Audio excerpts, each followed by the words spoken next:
Olá, queridos, tudo bom? Hoje a gente vai bater um papinho sobre o emprego da vírgula.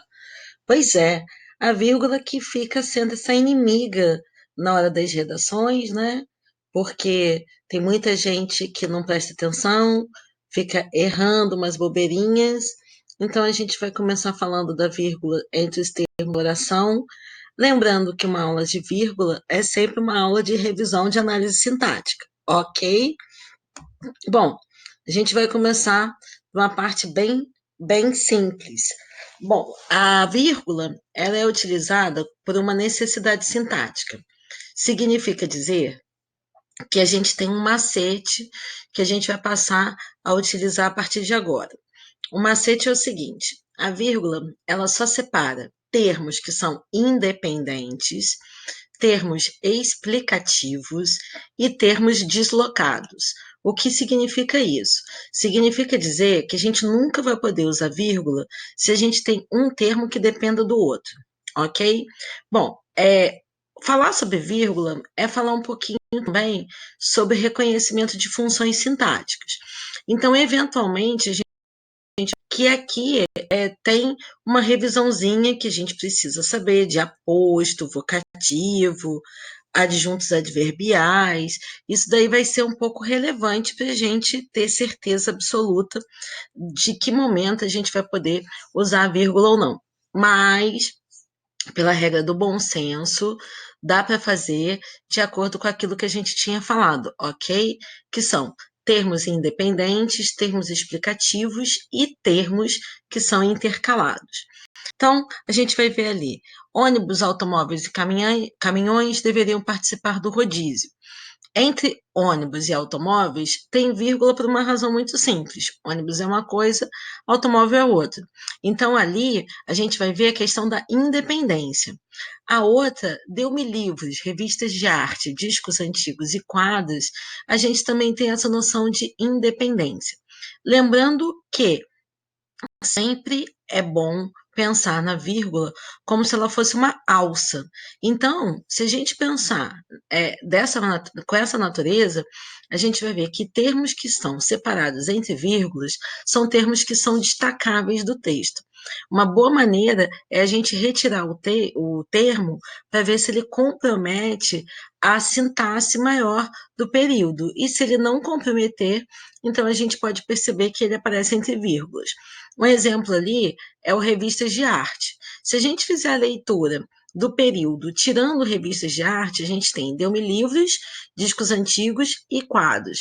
Quer dizer, a falta daquele termo não compromete, basicamente, sujeito e predicado.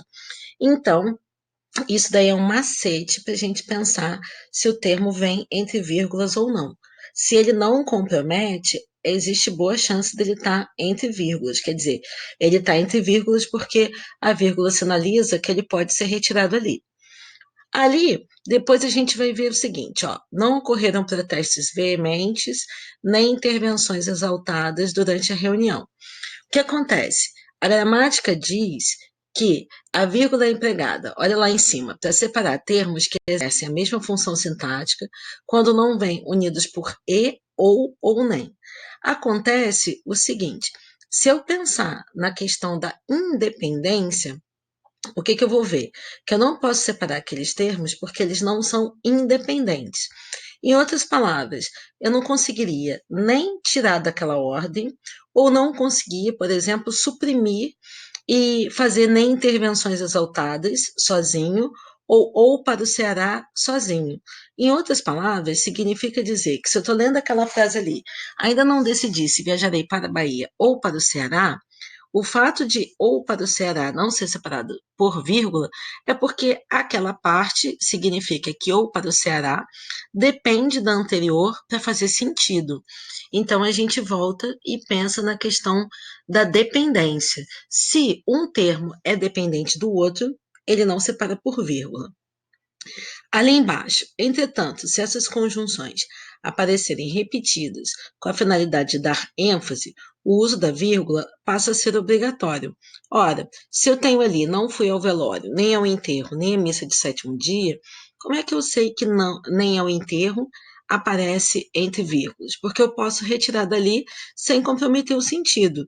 Então, eu não fui ao velório, nem à missa de sétimo dia, aquela parte ali central que está entre vírgulas, justamente eu consigo tirar da frase porque não compromete. Bom, existem uns casos especiais da vírgula que sempre é bom lembrar. Primeiro, existe vírgula antes do e em algumas razões que são, assim, especialíssimas. A gente tem que lembrar também que a vírgula, quando ela aparece adequadamente num texto, ela sinaliza alguma coisa. Então, no primeiro caso, se eu tenho sujeitos diferentes antes e depois do e, eu marco com a vírgula para ter essa demonstração. Exemplo, os ricos estão cada vez mais ricos e os pobres cada vez mais pobres. Então, ali, essa vírgula antes do e é significativa para essa demonstração de sujeitos diferentes. Depois, quando a conjunção e vier repetida com a finalidade de dar ênfase, polissíndeto, que é uma coisa que a gente não usa cotidianamente no nosso texto, é muito difícil, mas digamos que no objetivo de mostrar que aquele e não foi repetido ao acaso, eu colocaria vírgula, quer dizer, a gramática me permite colocar vírgula para fazer essa sinalização. Então, vou ler o caso de baixo ali, sofreram com essa política os professores e os alunos e os pais e a sociedade, enfim. Então, a sinalização da vírgula antes do e marca a repetição intencional. O outro caso, quando a conjunção e assumir valores distintos, que não seja o valor de adição, pode ser adversidade ou pode ser consequência, essa vírgula também ela deve aparecer antes do e. Então, estudou muito e ainda assim não foi aprovada, a gente tem ali o estudou muito, mas não foi aprovada. Então, esse deslocamento de função do e, ele deve ser sinalizado com a vírgula. Tudo bem? Bom, vamos para os casos principais, que são aqueles casos que a gente usa mais no nosso cotidiano. Principais casos ali: isolar o aposto, isolar o vocativo. Lembrando que a gente não precisa ficar decorando a gramática para usar vírgula. Então, vamos pensar o seguinte: o aposto a gente vai entender como termo explicativo, e o vocativo a gente vai entender que uma característica do vocativo, é uma característica sintática, é o deslocamento. Em outras palavras, o termo que se presta a esse papel ele pode aparecer em vários lugares da frase. Então, isso daí satisfaz o que a gente tinha falado sobre a vírgula, que é a vírgula para separar termos independentes, termos explicativos e termos deslocáveis. Então, no primeiro caso ali que aparece o termo explicativo, Valdete, minha antiga empregada, esteve aqui ontem. Você vai perceber que se eu tirar o termo que está em vermelho, ele não fere a estrutura sintática da frase. Então, eu teria Valdete esteve aqui ontem. Bom, aí o que acontece, né? Vamos lembrar. Se é explicação, a gente usa vírgula. A vírgula serve para denotar o termo explicativo. No outro caso, você ouviu Maria, que notícia estranha? Eu poderia ter Maria, você ouviu que notícia estranha? Ou você ouviu Maria, que notícia estranha? Ou até, você ouviu que notícia estranha, Maria? Então, o fato do termo ele poder aparecer em vários lugares da frase vai fazer com que ele seja separado por vírgula. E aí eu vou falar para você que se você tem problema de vírgula na sua redação, a gente já tem três coisas para você analisar. Se um termo é independente do outro, se um termo é explicativo do outro, ou se o termo se desloca na frase. O terceiro caso é um caso que a gramática postula, que é o de isolar o nome de um lugar anteposto à data, que é um dos casos que a gente tem a vírgula também. Bom, a respeito dos termos intercalados, a gente vai ver que na redação eles são os nossos aliados na hora da gente construir a argumentação do texto. Então, a gente tem principalmente os adjuntos adverbiais que dão ideia de tempo. No caso dos textos dissertativos, é muito comum utilizar recentemente, ultimamente, até o famoso hoje em dia. E seria de bom tom que esses termos eles viessem separados por vírgula, justamente pelo fato deles terem a ideia de deslocamento, deles poderem ser intercalados. Então, olha lá, as pessoas muitas vezes são falsas, eu poderia ter muitas vezes as pessoas são falsas. Ou uma outra opção, as pessoas são falsas muitas vezes. Então percebam que o fato do termo aparecer fora do seu lugar habitual é que faz com que ele seja marcado entre vírgulas. No outro caso, os deputados ontem à tarde decidiram aceitar o projeto, então a gente tem o ontem à tarde aí como deslocamento a ideia de tempo, e até o terceiro caso que aparece, decepcionado, o velho ídolo afastou-se lentamente. Então a palavra decepcionado, ela é sinalizada ali com a vírgula pela questão de estar fora do seu lugar habitual. Perceba que a gente poderia falar assim, o velho ídolo decepcionado afastou-se lentamente, ou o velho ídolo afastou-se lentamente decepcionado.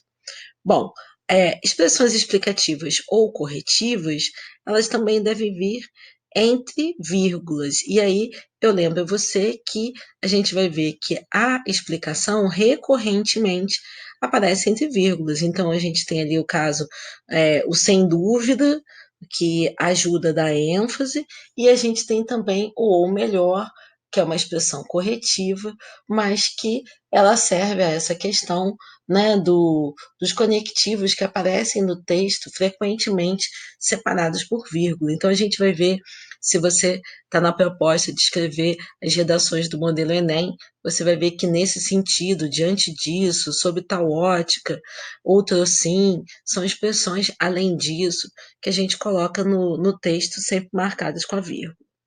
Bom, então, para a gente fechar ali os exemplos, entregar os documentos foi sem dúvida um erro, e amanhã, ou melhor, depois de amanhã, podemos nos encontrar para acertar a viagem.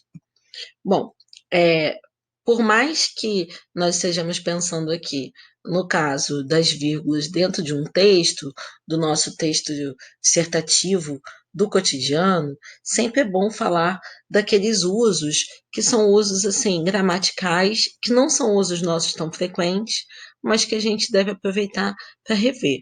Então, é legal falar que a vírgula ela pode servir para a omissão de um verbo e para isso ela tem um alto poder coesivo. Então, ele prefere ler jornais e ou revistas. Percebam que a vírgula ali justamente retoma a ideia do preferir, é uma forma de não repetir o verbo mais uma vez dentro da frase, e a mesma coisa, vocês anseiam pela violência, nós pela paz, aí fica subentendida a ideia de nós ansiamos pela paz. Bom, a vírgula entre as orações, se eu me valer da premissa de que a gente quer falar de vírgula e não quer falar de análise sintática, o que, que acontece com as orações coordenadas? Teve uma separaçãozinha ali no slide, mas você ignora ali, por favor. Então, a gente tem ali, ó, a vírgula, ela separa as orações coordenadas assindéticas, e no caso das orações coordenadas sindéticas, a vírgula vem antes da conjunção, com a exceção do e, porque conforme a gente já falou ali, o e ele pode abrir mão da vírgula e a vírgula só é necessária antes dele quando ela tem aquelas funções, como a gente já falou, né, de sujeitos diferentes, ou a ideia de ênfase, ou até o deslocamento da sua função primordial. Mas o que é importante para você que de repente não é aquela pessoa que está com a análise sintática em dia, o que você vai ter que analisar ali? Que aquelas orações, as coordenadas, elas são aquelas que são independentes. Então, quando eu tenho acordei, tomei meu banho, comi algo e saí para o trabalho, basicamente eu tenho que cada verbo daquele, ele está constituído em torno de uma oração que ela pode ser independente. Ser independente significaria, basicamente, ela ter um sujeito e predicado. Então, acordei, então olha só, ela não precisa da outra para fazer sentido. Tomei meu banho, eu tenho essa ideia de sujeito predicado. Comi algo, eu tenho essa ideia de sujeito predicado. E saí para o trabalho. Então, o que acontece? Como uma não compromete a outra, ela pode ser retirada, que não faz falta. É o caso de você pegar aquela oração que apareceu entre vírgulas e você ler a frase sem ela. Então, teria acordei, comi algo e saí para o trabalho. Perceba que tomei meu banho não é uma oração que ali ela comprometa a unidade de sentido maior. Então a gente cai naquele aspecto que eu havia comentado da independência, e havendo a independência, então a independência entre os termos é marcada com a vírgula. No caso das orações coordenadas sindéticas, o raciocínio é o mesmo. É aquilo que a gente já aprendeu em algum momento da escola, que teve algum professor que virou para a gente e falou assim: bota um ponto, vê se a oração ali vai fazer sentido. Então, dentro desse raciocínio, teria estudou muito, ponto, não foi aprovado no exame. Então, o que, que a gente perceba? O que, que a gente percebe? Que a conjunção ali, ela obviamente empresta um valor semântico, que é o valor de oposição, mas as duas orações, elas não se necessitam mutuamente para elas fazerem sentido. Então, é justamente essa independência que faz com que a vírgula seja necessária. Uma observação que é importante é que sempre nas aulas, quando a gente fala sobre vírgula, é comum o aluno perguntar se a vírgula vem antes ou depois da conjunção. Então, a regra geral é que a vírgula venha antes das conjunções coordenativas, e a gente só tem a vírgula aparecendo depois dessa conjunção coordenativa se a gente tem ali uma ideia de intercalamento. Então, exemplo, você já recebeu 2 convites, deve, portanto, comparecer à cerimônia. Você vai perceber ali que o portanto, ele aparece entre vírgulas justamente pelo fato dele estar deslocado, né? O fato dele estar no meio da frase. Então, vamos lembrar que quando isso acontece, quando o termo está fora do seu lugar habitual, ele deve ser marcado com a vírgula. E o outro caso que apareceu ali, li e reli seu texto, mas pelo fato de apresentar várias incoerências, não entendi. A gente tem o pelo fato de apresentar várias incoerências entre vírgulas. Por quê? Porque justamente ele é o termo que pode ser deslocado. Perceba que eu poderia ter li e reli seu texto, mas não entendi pelo fato de apresentar várias incoerências.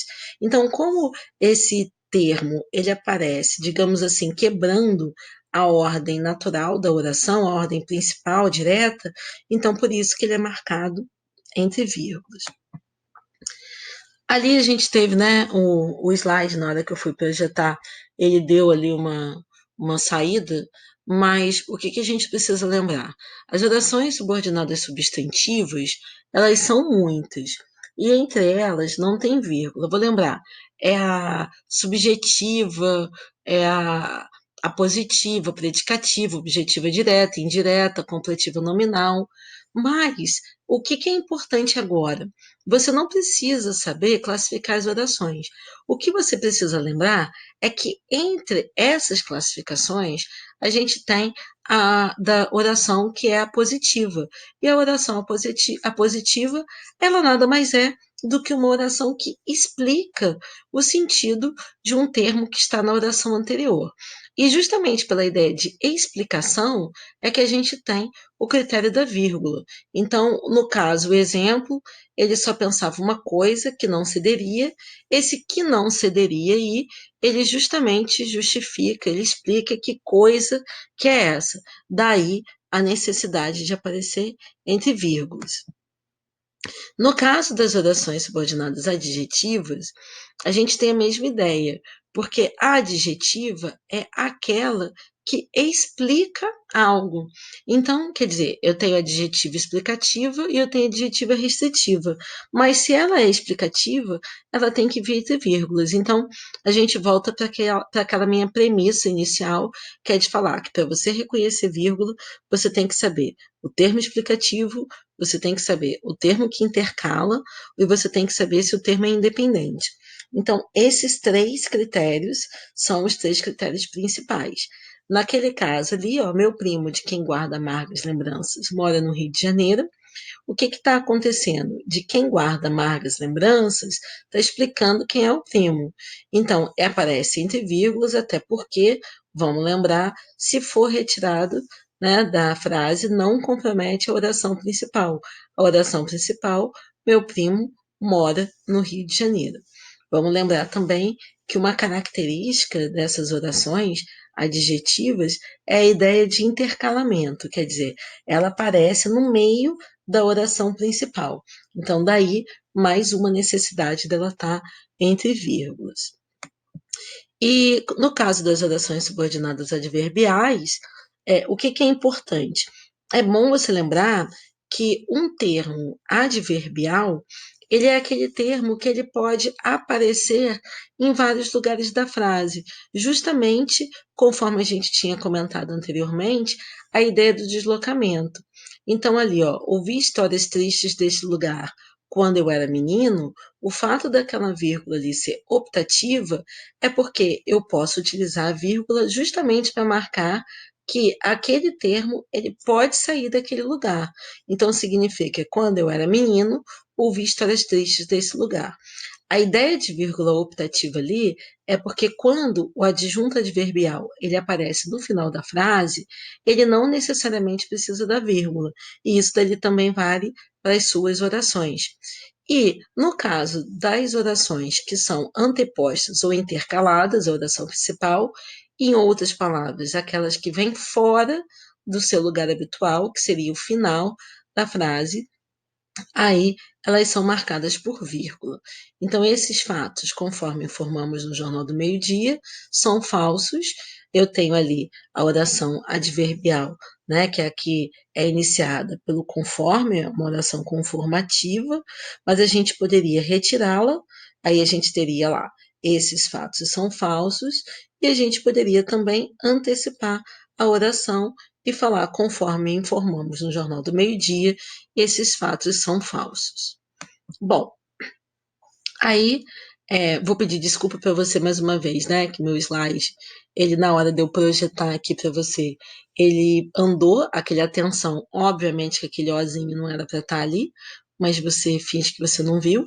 E vamos falar só da vírgula para a gente pensar o seguinte: o caso principal, o mais importante que você tem que levar dessa aula de hoje é que nunca, em hipótese alguma, a vírgula ela vai se separar do predicado.